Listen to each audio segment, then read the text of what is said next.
Kuatnya perekonomian Indonesia di tengah gejolak global mendapat apresiasi dan pujian langsung dari pelaksana Dana Moneter Internasional atau IMF. Mereka bahkan menilai ekonomi Indonesia menjadi titik terang dalam ekonomi global yang kian memburuk.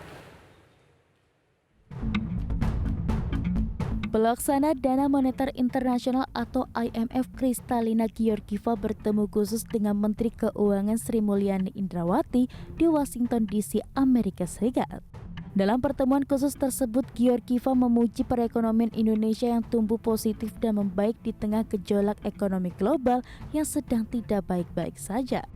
Pelaksana IMF juga secara khusus mengapresiasi Indonesia yang bisa meraih pertumbuhan ekonomi yang sangat tinggi, yakni 5,4% di kuartal 2 2022 ini di tengah kondisi ekonomi dunia yang sangat berat.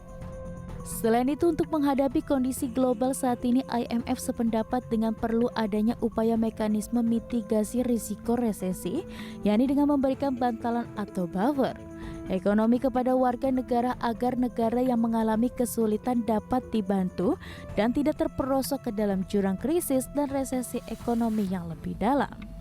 Indonesia sendiri berjanji kepada IMF akan terus aktif mendukung langkah konkret dan kebijakan IMF untuk memitigasi risiko multikrisis global saat ini. Bahkan Menkyu Sri Mulyani bersyukur bahwa saat ini Indonesia tidak turut antri bersama 28 negara yang berharap dana bantuan IMF dapat mengatasi dampak gejolak ekonomi dunia. Dari Jakarta, Tim Liputan IDX.